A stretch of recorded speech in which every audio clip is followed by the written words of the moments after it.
Bien, como les anunciábamos, Javier Daedo. Javier, muchas gracias por estar. Gracias a ustedes por la invitación, es un gusto estar de este lado de la pantalla este día. Muy bien, hacía tiempo que estábamos, no Sí, podíamos coordinar, no al final coordinado. pudimos. Federico, buenas noches. Buenas noches, Gabriel. Bueno, el dólar, otra vez volvió, cada tanto el dólar se instala como un tema, ¿no? Porque sube mucho, porque baja mucho, porque la gente, es un tema que lo hablábamos fuera del micrófono, aún aquel que no tiene dólares está preocupado por el dólar. Federico. Bueno, sí, el dólar en los últimos 4 meses y poquito subió 18%. Se disparó en parte como reacción de los uruguayos hacia los anuncios de la Reserva Federal de Estados Unidos de que iba a empezar a moderar su política monetaria, es decir, iba a aflojar con la maquinita de inyectar dólares. Vamos a ver la gráfica. Sí, nomás, Fede. Y en parte también porque el gobierno anunció determinadas medidas que incentivaron a los bancos a renovar su apetito por el dólar y bueno, eso hizo que el dólar se levantara incluso por encima que otras monedas similares, otras monedas emergentes. El dólar es un tema que preocupa, de hecho hay un sondeo que realiza la Universidad Católica con equipos consultores sobre confianza del consumidor y las caídas más grandes de la confianza normalmente coinciden con momentos de depreciación de la moneda uruguaya. Entonces, si el dólar preocupa y asusta a los uruguayos, queríamos conversar un poco con Javier sobre esto. ¿Hace bien el uruguayo en preocuparse hoy en día por esta situación? ¿Cómo afecta y qué perspectivas tiene sobre el tipo de cambio? Yo creo que lo primero que tenemos que transmitirle a la gente es reconocer que los uruguayos estamos muy dolarizados en nuestras cabezas, en nuestra propia cultura. Este no es un tema en Brasil, excepto para los sectores exportadores. Pero la gente ahorra en reales, en la moneda nacional, en Chile lo mismo, y la mayoría de los países cercanos lo mismo. En Uruguay tenemos una tradición desde hace 40 años de una dolarización importante del ahorro de las personas. Si en este momento le preguntáramos a los televidentes que pensaran cuánto vale la casa o el apartamento donde ellos viven ahora, sean dueños o inquilinos, yo estoy seguro que no hay ni uno solo que piensa el precio en moneda nacional, lo piensan en dólares. Bueno, esta misma pregunta, si la trasladamos a Brasil o a Chile, creo que es al revés, casi nadie la piensa en moneda extranjera. Entonces, esa forma de estar culturalmente atados al dólar nos condiciona también en muchas decisiones. Y eso hace que mucha gente pierda mucho dinero durante mucho tiempo, porque mantuvo en dólares todos estos años que el dólar bajó, y cuya tasa de interés fue muy baja, cuando si hubiera estado en moneda nacional o en unidades indexadas hubiera ganado mucho dinero, hubiera multiplicado su patrimonio. Entonces, ese es un dato de la realidad. Y los analistas tenemos que tenerlo en cuenta y las autoridades también notoriamente lo tienen en cuenta. Pero dicho eso, sí, es cierto lo que tú decís, la gráfica habla por sí sola. En los últimos 4 meses el dólar pasó en Uruguay de 18 y pico a 22 y pico, subió prácticamente 4 pesos, casi un 20%, y es posible que sí, que haya subido más que en otros lados, pero también porque antes aquí había bajado más que en otros lados. Entonces hay que tener cuidado cuando uno dice cuál es el punto de partida, ¿no? Los puntos de partida pueden servir para dar cualquier tipo de resultado. Y en ese sentido, sí, la buena noticia es que al igual que en el segundo semestre del año 2008, cuando pasó el fenómeno posterior al tema de Lehman Brothers, Uruguay está acompañando con flexibilidad un cambio que se da externamente, cosa que antes no había pasado en vísperas de crisis o en momentos difíciles anteriores. Teníamos una tablita, Argentina rompió la tablita en abril del 81 y nosotros demoramos 1 año y medio para hacerlo nuestro. En enero 99 Brasil reacciona frente a la crisis en Asia y devalúa, nosotros nos quedamos colgados del pincel argentino hasta el año 2002, devalúa Argentina y seguimos jugando con nuestra banda de flotación.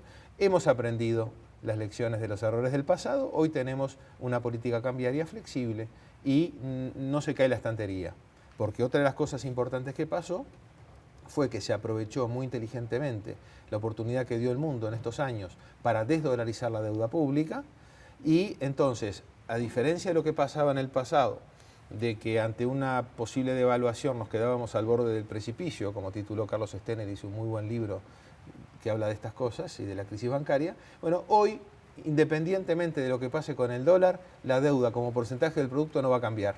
Eso es un seguro antidevaluación que hemos incorporado en nuestra deuda pública y las finanzas públicas no están amenazadas por esa eventualidad. El impacto del dólar en la competitividad, otro tema que está sobre la mesa, ¿no? Y que no depende, obviamente, de la competitividad exclusivamente del dólar, ¿no? Hay otros factores que están pesando mucho en la competitividad de las empresas, pero particularmente el dólar, ¿cómo juega en este momento? Vamos a ver una gráfica que tenemos preparada, viendo uno de los principales indicadores que se manejan normalmente sobre el tema de la competitividad. Este indicador de tipo de cambio real lo que nos viene a decir en realidad es si el país se viene encareciendo o se viene abaratando respecto a los países relevantes para Uruguay, que son sus socios comerciales.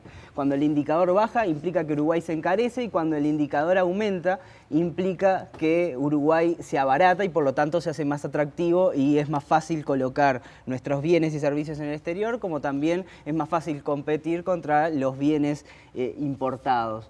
Si vemos la gráfica, en los últimos tiempos, hasta abril de este año, teníamos una caída fuerte de la competitividad que nos llevó a niveles por debajo incluso de los de 2000-2001.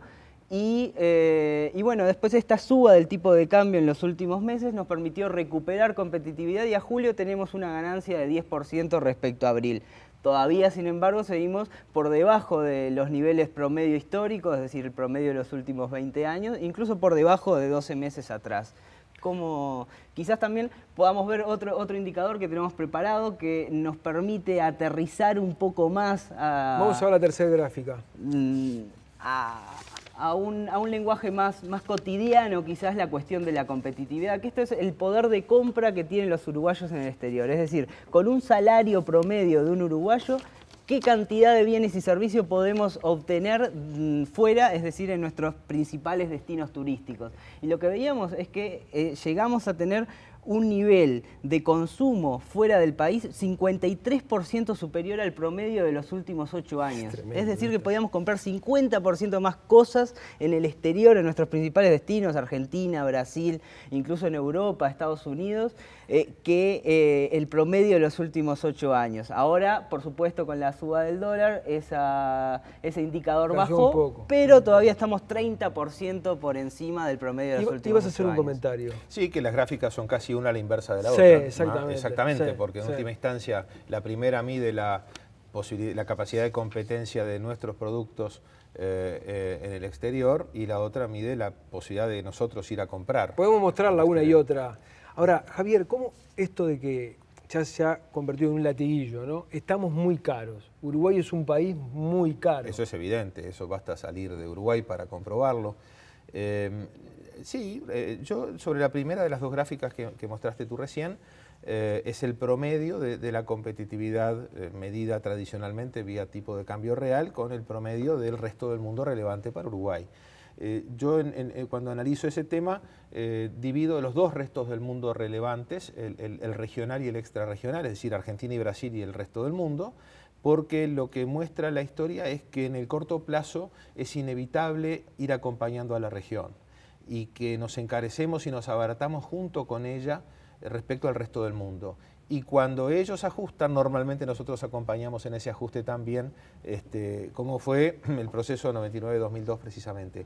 Y una de las cosas que coincidíamos con los colegas que integramos hace un par de semanas la mesa de coyuntura en el Instituto de Economía de la Facultad, fue eso, es decir, cuidemos, no alejarnos, no perdamos pie con los vecinos.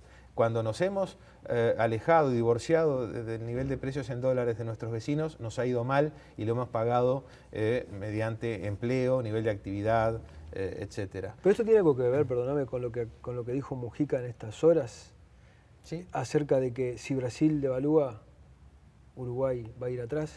Y no es una novedad. De hecho, hay una entrevista hace algunos años, cuando Mario Vergara había asumido como presidente del Banco Central, que lo dijo, creo que fue en la revista Caras y Caretas, muy explícitamente: si Brasil devalúa, nosotros los vamos a acompañar.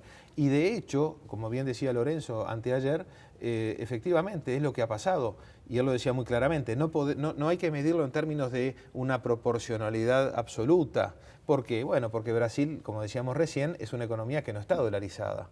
Uruguay sí. Entonces, un cambio muy abrupto en el tipo de cambio en Brasil no tiene consecuencias internas ni en la inflación, ni en la redistribución del ingreso de la riqueza. En Uruguay sí. Un cambio abrupto para arriba o para abajo del precio del dólar genera efectos redistributivos en la sociedad entre las distintas personas, familias, empresas. Pero cuando vos decís, a ver, para quienes no entendemos de economía, esto que dijo el presidente, digamos, no es ninguna novedad en el sentido... Porque es lo que ha estado pasando. Pero además de eso, digamos, ¿hay alternativa? Bueno, no la hay, justamente. No la hay porque, en definitiva, si nos alejamos de los vecinos y en particular de aquel vecino que uno considera el más relevante, a ver, yo creo que Argentina es muy relevante porque con Argentina tenemos un intercambio de servicios, turismo y compras, o turismo de compras, sí, como está pasando ahora, seguro, que se dio vuelta la cosa, que es muy relevante y nos pega mucho más que Brasil incluso. Pero no podemos seguir al vecino loco del barrio, no podemos seguir al blue. No podemos hacer nuestra política económica siguiendo al blue. Entonces, lo sensato es seguir de los vecinos a que está dentro del mundo. Argentina está fuera del mundo, juega en otra liga.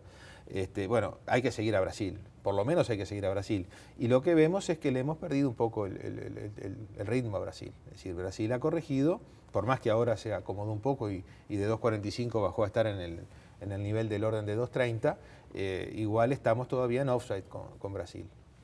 No sé si querías decir algo de esto. Sí, ¿qué margen tenemos, digamos, hoy en día?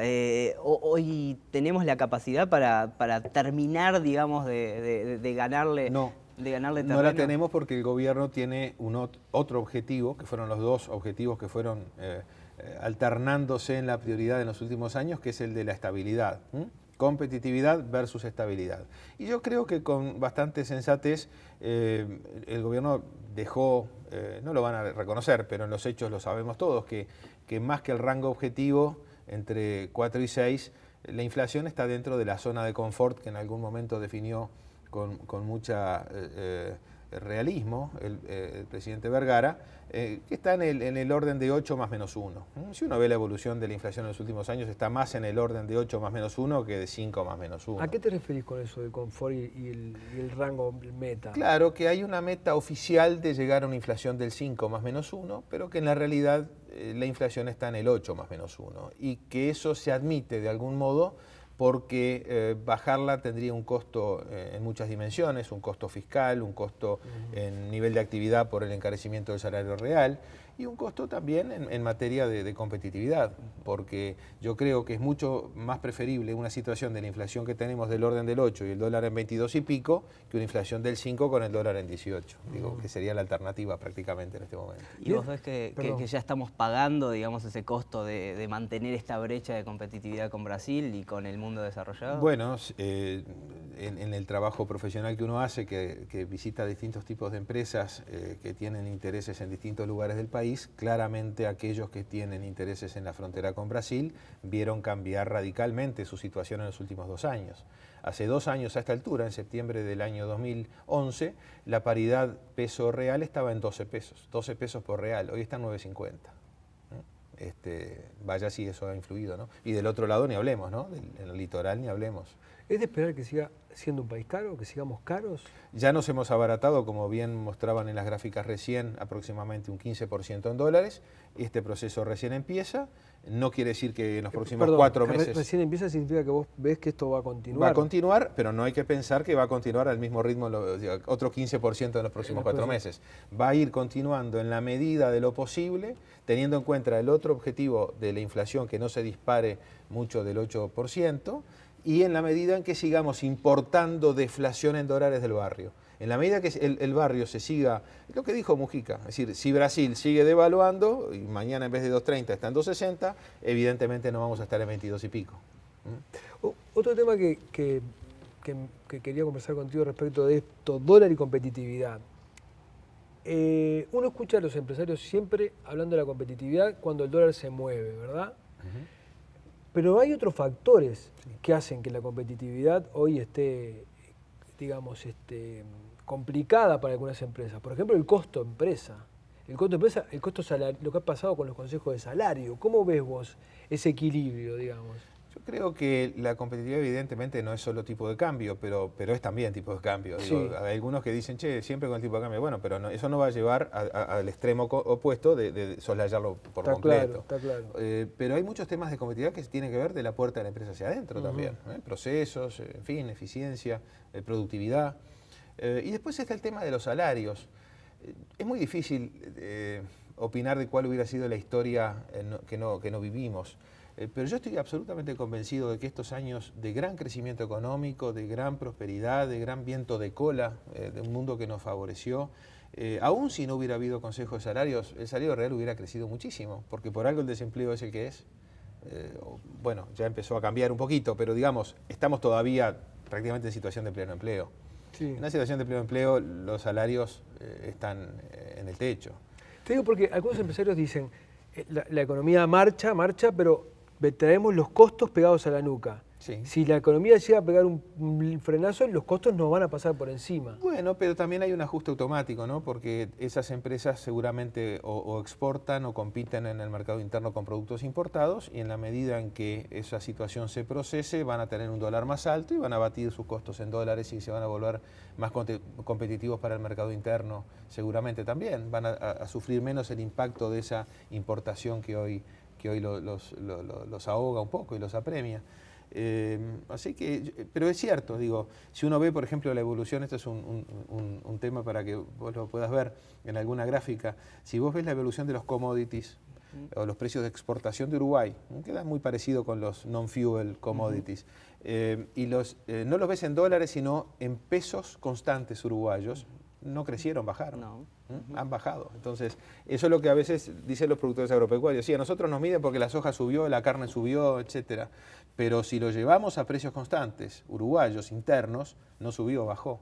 Con lo cual, la rentabilidad de esas empresas no es una regla de tres simple con la evolución de los commodities. ¿Hoy la rentabilidad es un problema para las empresas uruguayas? Quizá, bueno, de vuelta, para algunas sí, para otras no. A mí me sorprendió gratamente el ministro Kramerman cuando hace algunos días dijo, en respuesta al presidente de la Cámara de Industrias, a Carrau, que había dicho que no se pueden subir más los salarios. No se pueden subir, no, hay 5 ramas donde no se puede. Dijo, bueno, pero entonces hay 5 ramas donde no se puede. No habíamos escuchado a un ministro de este gobierno diciendo eso antes, pero ahora sí, y ahí cambió la situación. En términos generales, ¿cómo has visto vos el manejo económico, macroeconómico de este gobierno?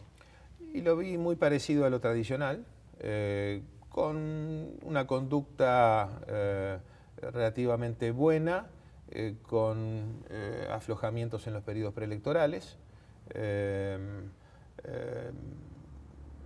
muy bueno en el capítulo manejo deuda, que ya lo mencioné.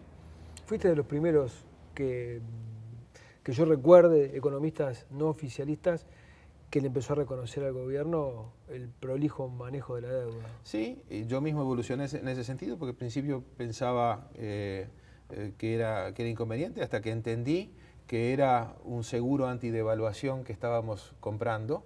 Y yo le pregunto a los televidentes, seguramente nadie cuando se acerca a fin de año va a chocar el auto de gusto para cobrar el seguro, ¿no? Pero lo pagó el seguro durante el año, y vaya que nos cuesta a veces pagar el seguro del auto o de la casa.